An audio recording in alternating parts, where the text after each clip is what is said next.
जोत की जात जात है ज्योति में, तित लागे कंचुआ फल मोती। कवन सो घर जो निर्भव कहिए, भव भज जाए अभय होए रहिए।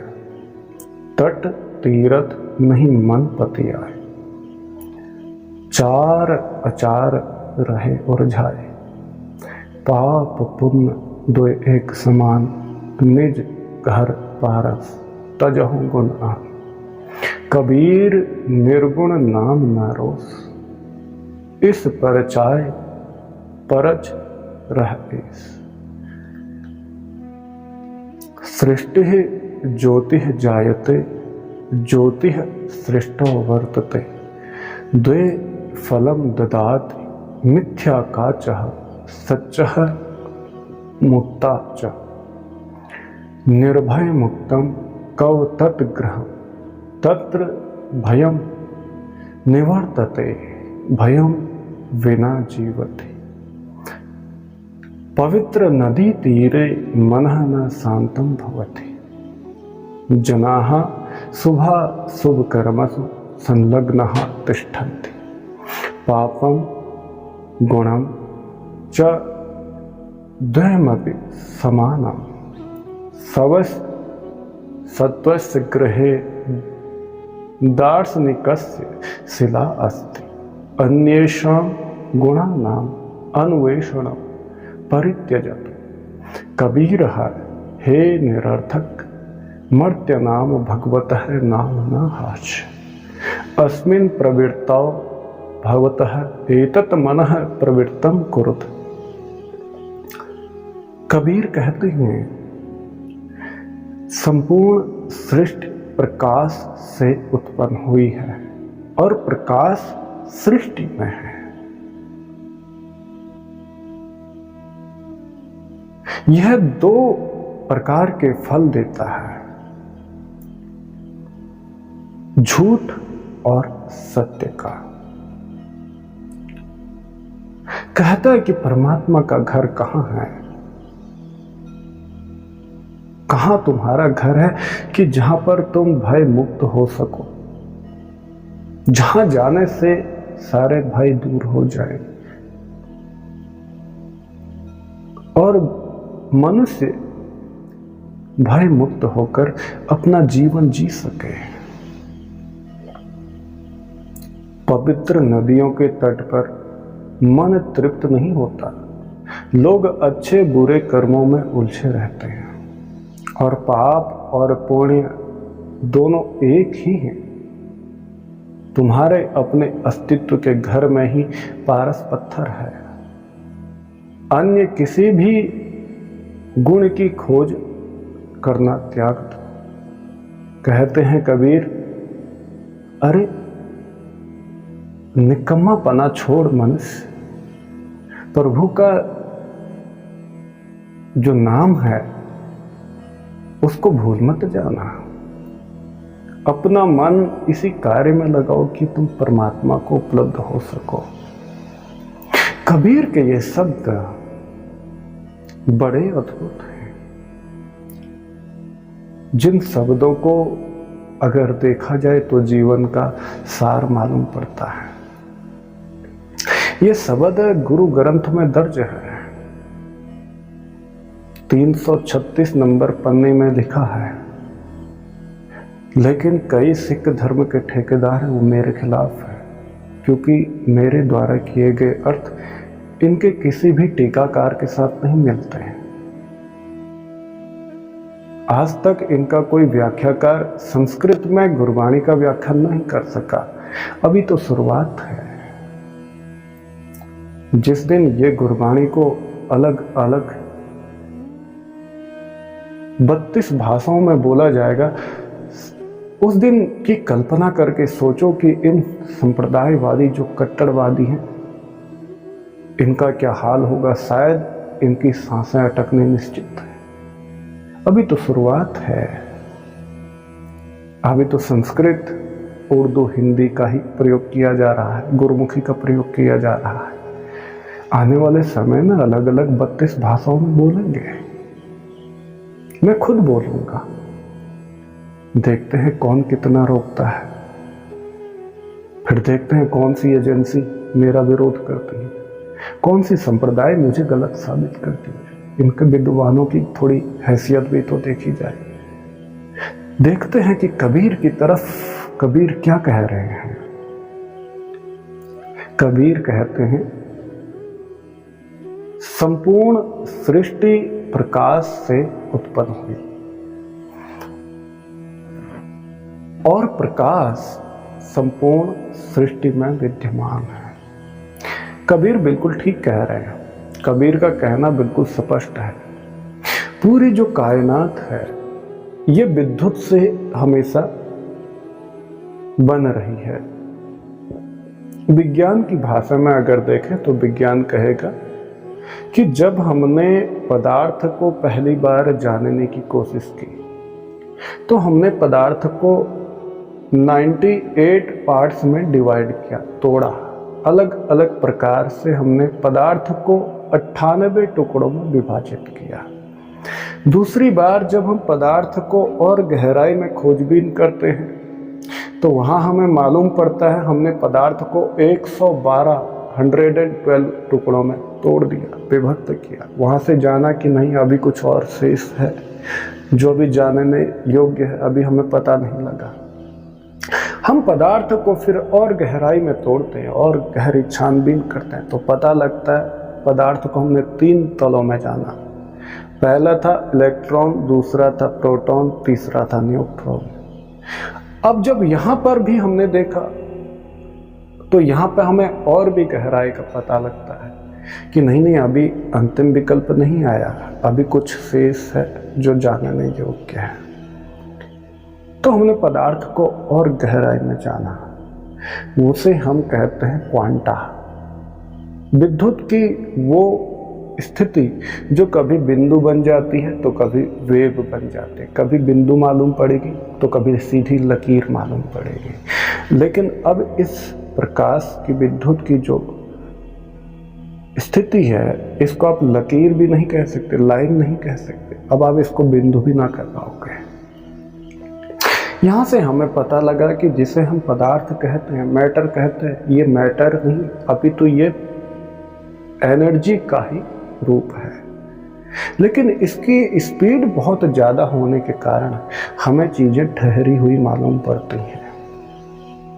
हम कहते हैं वृक्ष खड़ा है, पत्थर है, पहाड़ है, लेकिन इसकी गति के हिसाब से अगर हम देखें तभी हमें मालूम पड़ रहा है ठहरा, हमें उसका बोध नहीं। हमें लगता है चीज़ें ठहरी हुई हैं, लेकिन ऐसा नहीं है।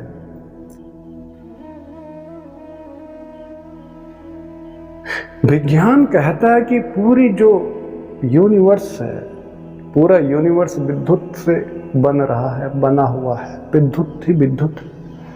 जिसे हम पदार्थ कहते हैं वो किसी गहरे तल पर विद्युत ही हमें मालूम पड़ता है। विज्ञान की दृष्टि से तो धर्म ने भी तो यही कहा, धर्म भी यही कहता है, उसी विद्युत को धर्म परमात्मा कहता है। उसी विद्युत को धर्म परमात्मा कहेगा तो उसको हमने 3 सिद्धांतों में जाना। जिस प्रकार विज्ञान इलेक्ट्रॉन, प्रोटॉन और न्यूट्रॉन कहता है, ठीक उसी प्रकार धर्म भी रजस, तमस और सतस, यानी कि हिंदुओं ने उसको 3 नाम दिए, ब्रह्मा, विष्णु, महेश। लेकिन मैं देखता हूँ कि कई सिख धर्म के ठेकेदार हैं, वो हिंदुओं के देवी देवताओं को उल्टा सीधा बोल देते हैं, पता उनको कुछ भी नहीं है। और ऐसे कुछ हिंदू धर्म में भी पागल लोग बैठे हैं, वो उन देवी देवताओं की कहानियों को सत्य मान बैठे हैं, जैसे सिख लोग मानते हैं। अंधों को कभी सत्य का पता ना लगेगा, अंधे हैं इसलिए भटके हुए हैं। जो त्रिदेव का सिद्धांत है वो यही इलेक्ट्रॉन, प्रोटॉन और न्यूट्रॉन से संबंधित है, उसका और कोई दूसरा कारण नहीं है। कहते हैं कि सृष्टि प्रकाश से उत्पन्न हुई। अब ये त्रिदेव का जो सिद्धांत है ये उसी परमात्मा विद्युत से पैदा हुआ है, जिसे क्वांटा कहा जाता है। वही क्वांटा से ब्रह्मा, विष्णु, महेश पैदा होते हैं। उसी ब्रह्मा विष्णु महेश को हम इलेक्ट्रॉन, प्रोटॉन, न्यूट्रॉन के रूप में जानते हैं। उसी इलेक्ट्रॉन, प्रोटॉन, न्यूट्रॉन की जो आगे की जो यात्रा है उसको हमने पदार्थ कहा। इसी ब्रह्मा विष्णु महेश की जो आगे की यात्रा है उसको हमने संसार कहा, सृष्टि कहा, शरीर कहा। और जो परमात्मा है इस पूरे सृष्टि में, इस पदार्थ में, वो क्वांटा के रूप में मौजूद है। जो विद्युत है वो इस प्रकृति में क्वांटा के रूप में मौजूद है। जिससे हम पदार्थ कहते हैं उसको अलग अलग पार्टिकल्स के नाम पे जानते हैं, इलेक्ट्रॉन, प्रोटॉन, न्यूट्रॉन, चाहे उसको ब्रह्मा विष्णु महेश को। तो धर्म कहता है सृष्टि प्रकाश से उत्पन्न हुई, अर्थात परमात्मा से उत्पन्न हुई, और परमात्मा पूरी सृष्टि में विराजमान है। धर्म विज्ञान ने भी यही कहा, यही बात दोहराती। विज्ञान ने भी यही कहा कि विद्युत से पूरी सृष्टि पैदा होती है और वापस पूरी जो सृष्टि है, कायनात है, यूनिवर्स है, वो विद्युत उसमें समाई हुई है। बात वही कही विज्ञान ने, वही कही धर्म ने। भेद कुछ भी नहीं है। फर्क यह तुम एक आंख के अंधे हो, इसलिए तुम्हें अलग अलग मालूम पड़ते हैं विज्ञान और धर्म। विज्ञान है हमारे शरीर के बाहरी तल की पकड़, खोज और जानने की प्रक्रिया। धर्म है अपने अंदर बैठे हुए उस परमात्मा को खोजने का उपाय। उस परमात्मा हो जाने की उपलब्धि ही धर्म है। विद्युत हो जाना, ये उपलब्धि अंतिम विज्ञान की होगी। हालांकि जो फिलहाल मौजूद हमारे वैज्ञानिक हैं वो अपने आप को विद्युत कहने से डरते हैं, जान चुके हैं कि मैं विद्युत हूं, लेकिन अभी स्वीकार न कर पाएंगे। समय आने पर कर देंगे, ज्यादा से ज्यादा 100 या 200 साल में। आने वाले 200 साल बाद मनुष्य स्वयं कहेगा कि मैं ही विद्युत हूं और मैं ही पदार्थ, मैं ही एनर्जी हूं और मैं ही मैटर। ठीक उसी प्रकार जैसे धार्मिक व्यक्ति ने कहा कि मैं ही प्रकृति हूं और मैं ही परमात्मा। कबीर यही कहना चाहते हैं।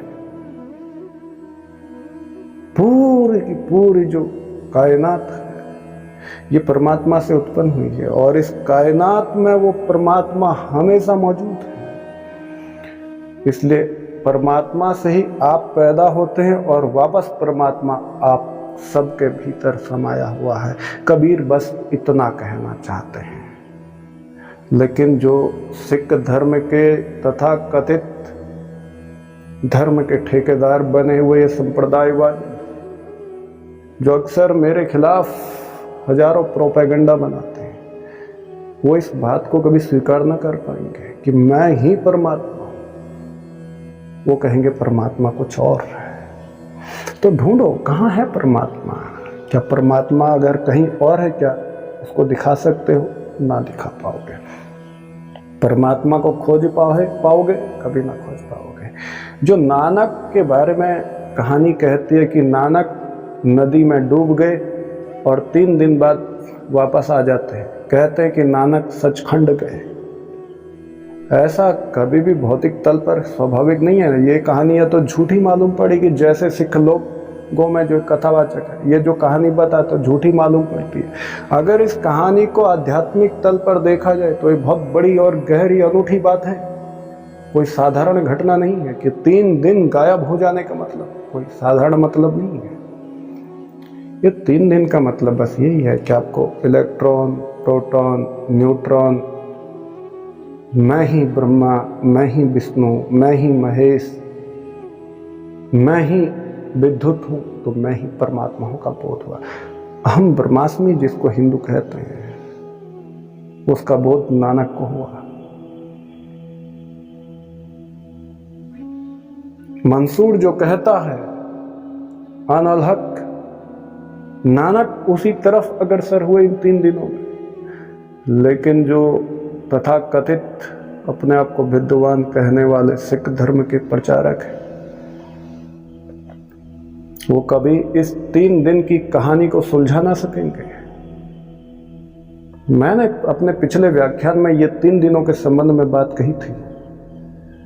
इन 3 दिनों का आध्यात्मिक अर्थ क्या है मैंने वो बताया था, लेकिन आज तक कोई भी कथावाचक मुझे ना दिखा सिख धर्म में जो इस कहानी को सुलझा सके कि नानक नदी में डूबे और 3 दिन बाद सचखंड से वापस आए। वो सचखंड है कहाँ? कहते कि सचखंड में गए, परमात्मा से मुलाकात हुई। परमात्मा से मुलाकात होने के बाद परमात्मा एक रूप हो गए नानक। वहां से कुछ सूत्र लाए, तो पहले सूत्र में एक ओंकार सतनाम बोला। तो सवाल ये उठता है कि वो सचखंड अगर गए थे तो सचखंड है कहाँ? और अगर गए थे तो फिर परमात्मा कोई और है तो नानक कोई और है। और अगर नानक कहीं और है तो फिर वो 3 दिन तक जब शरीर से गायब हुए थे तो शरीर कहाँ रहा? क्योंकि इस शरीर को इस जगत से गायब करना इतनी साधारण घटना नहीं है। और ये पूरे ब्रह्मांड की पहली घटना हो जाएगी कि कोई व्यक्ति अपने शरीर को गायब करके 3 दिन तक कहीं लुप्त हो गया। इस कहानी को सुलझा ना पाएंगे क्योंकि बुद्धि का अभी विकास हुआ नहीं। कहानी बड़ी अनूठी है। ये जो 3 दिन कहे गए थे नानक के संदर्भ में, यही 3 दिन कबीर कहते हैं। ये इसी इलेक्ट्रॉन, प्रोटॉन, न्यूट्रॉन की बात है। उसके बाद वो क्वांटा की जो बात हो रही है, उसी क्वांटा को नानक उपलब्ध होते, उसी को कबीर उपलब्ध होते और कह देते हैं कि संपूर्ण सृष्टि प्रकाश से उत्पन्न हुई और प्रकाश संपूर्ण सृष्टि में विद्यमान है। कहते हैं कि ये जीवन मनुष्य का 2 प्रकार के फल देता है। पहला है झूठ का, मिथ्या, और दूसरा है मोती यानी कि सत्य का। ये 2 प्रकार के फल जो कबीर कहते हैं, इसे थोड़ा समझ लेना जरूरी है। जो झूठ का मतलब ये है संसार, अगर संसार झूठ है तो फिर कबीर जिन लोगों से लड़ रहे थे या तो फिर वो लोग मौजूद नहीं थे और कबीर पागल हो गए थे, या तो ये माना जाना चाहिए कि कबीर पागल था। क्योंकि कबीर जिन लोगों को समझा रहे थे, अगर वो झूठ ही है, वो झूठ ही है, अगर वो है ही नहीं तो फिर उसको समझाने वाला व्यक्ति कौन सा समझदार होगा? पागल ही कहलाया जाएगा। जो चीज मौजूद है नहीं उस चीज के संबंध में बातें करने का मतलब व्यक्ति पागल है। फिर झूठ का मतलब क्या कहना चाहते हैं कबीर? कबीर कहना चाहते हैं जो सत्य मालूम पड़ता हो लेकिन सत्यपूर्ण ना कहा जा सके जिसे, उसे कबीर झूठा कांच कहते हैं। झूठा कांच के समान। जिस प्रकार कांच क्षण मात्र में पूरा बिखर जाता है, ठीक उसी प्रकार इस जीवन के बोध होते ही हमारे जितनी भी अपनी गांठें हैं, मान्यताएं, हमारी धारणाएं, वो सब कांच के समान बिखर जाती हैं। ठीक दूसरी तरफ मोती जितना कठोर है,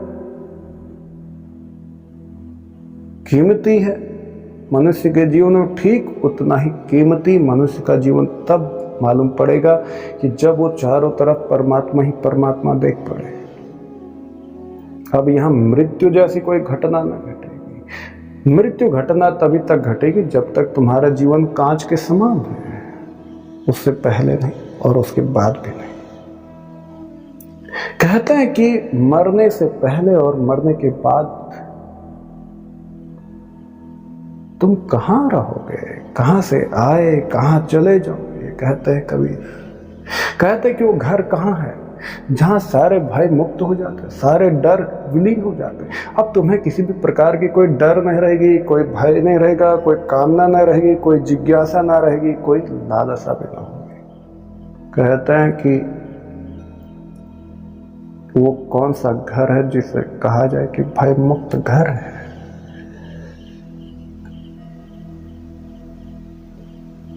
जहां मनुष्य के जीवन में घटने वाले जितने भी डर हैं, भय हैं, सब दूर हो जाते हैं और व्यक्ति भय मुक्त होकर जीवन जीता है।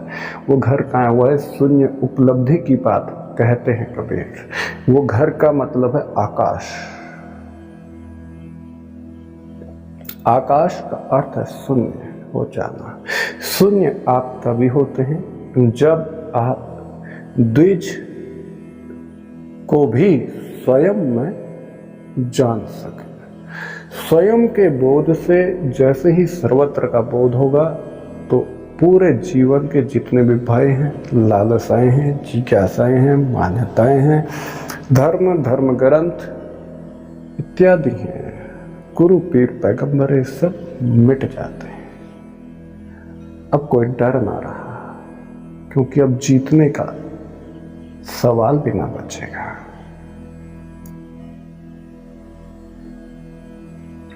जैसे ही तुम इस उपलब्धि को हासिल कर लो, अब तुम्हें किसी धार्मिक स्थान पर जाने की जरूरत नहीं, कोई मंदिर, मस्जिद, चर्च, गुरुद्वारे में जाने की कोई जरूरत ना बचेगी। तुम अपने घर पर हो या जंगल में हो, जहां भी हो, वहीं तुम निर्भय हो। तुम स्वयं परमात्मा हो। कहते हैं कबीर, पवित्र नदियों के तट पर मन की तृप्ति ना हो पाएगी। तुमने देखा होगा हिंदू लोग हरिद्वार की यात्रा करते हैं, गंगा में स्नान करते हैं, अलग अलग मंदिरों में जाते हैं। नदी का अर्थ सिर्फ आप गंगा को ही ना ले लेना। नदी का अर्थ है प्रवाह, जहां सब कुछ बदल रहा है, सब कुछ मिट रहा है। हमारा जीवन नदियां हैं, अलग अलग नदियों की अलग अलग इकाइयां हैं, लेकिन तुम कभी इसको स्वीकार न करोगे। तुम इसलिए स्वीकार नहीं करते क्योंकि तुमने अभी जीवन को जाना ही नहीं। लेकिन फिर भी तुम कभी गंगा पूजते हो, कभी गोदावरी, कभी ब्यास, कभी सिंधु, कभी चिनाब, कभी कौन सी, कभी किसको, कभी कहाँ। अब तुम धार्मिक तीर्थों पर जाओगे, कभी तुम गुरुद्वारा जाओगे, कभी मंदिर जाओगे, कभी चर्च जाओगे, तो कभी मस्जिद जाओगे। कभी भी मंदिर, मस्जिद, चर्च जाने से या गुरुद्वारा जाने से तुम्हारा मन तृप्त ना होगा, तुम तृप्त ना हो पाओगे। तुम तृप्त तभी हो सकते हो जब तुम स्वयं को जान सको, अपने हृदय में स्थित हो सको।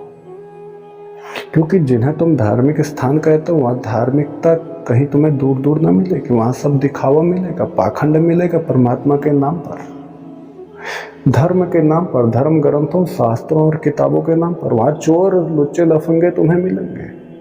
वहां तुम्हें कभी प्रेमी ना मिलेंगे। वहां प्रेमी के नाम पर राजनीति तुम्हें दिख सकती है।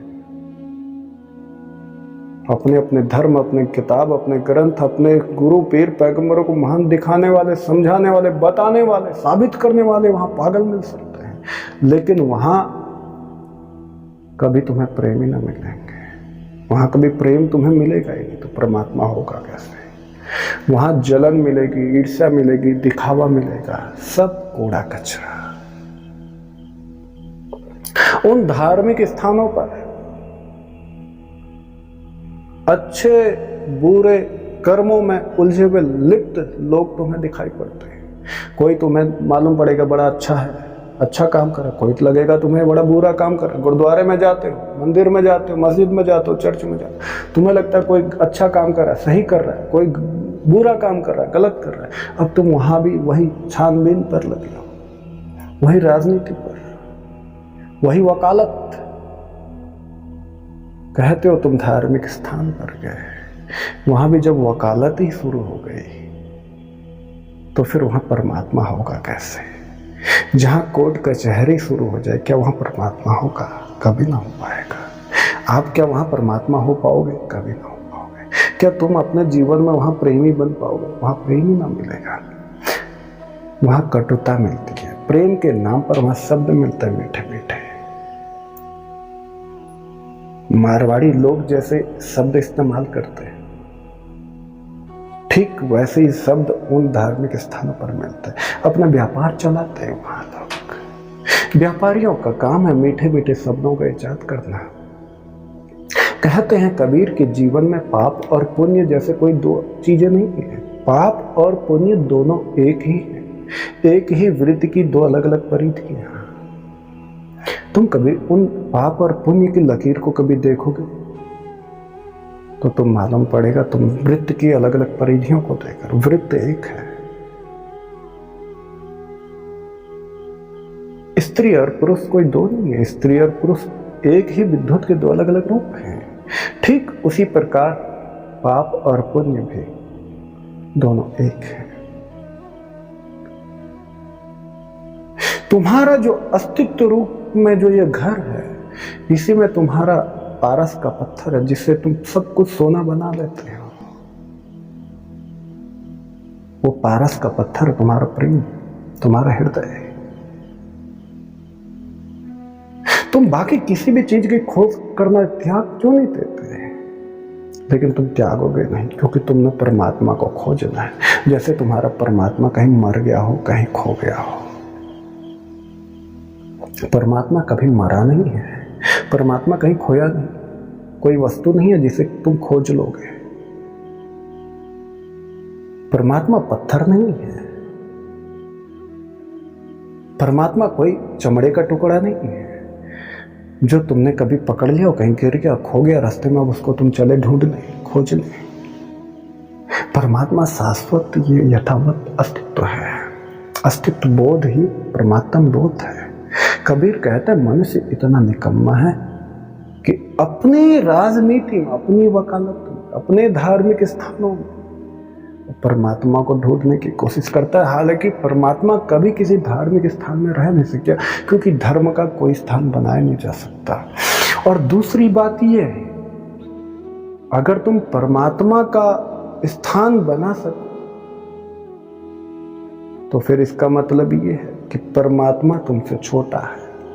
क्योंकि परमात्मा का घर, परमात्मा के लिए स्थान तुम तभी बना सकोगे जब परमात्मा तुमसे छोटा होगा। अगर मंदिर, मस्जिद, चर्च, गुरुद्वारा अगर परमात्मा के स्थान है, परमात्मा के घर हैं, तो इनको बनाने वाला मनुष्य है। और जाहिर सी बात है, जिस मनुष्य ने इनको बनाया वो परमात्मा से बड़ा हो गया, तो परमात्मा तुम्हारा छोटा है। और जो चीज अपने से छोटी हो जाए उसको खोजने की, ढूंढने की क्या जरूरत, तो वो आ ही जाएगी। परमात्मा तो विराट है, इतना विराट कि तुम कुछ बना ही नहीं सकते। इसलिए धर्म का कोई स्थान नहीं होता। जितने भी स्थान हैं वो सारे ही सारे धर्म में विलीन हैं। इसलिए कबीर कहते हैं अपने जीवन को अपनी तरफ, अपने अंतर की तरफ लगा दो, बहा दो, डुबा दो, और चारों तरफ जो अस्तित्व में प्रेम है इसको पी जाओ, तभी तुम परमात्मा हो पाओगे। आज के लिए मैं यही कहूंगा कि आप सबके भीतर जो बैठा वो परमात्मा है, उस परमात्मा को मैं प्रणाम करता हूं।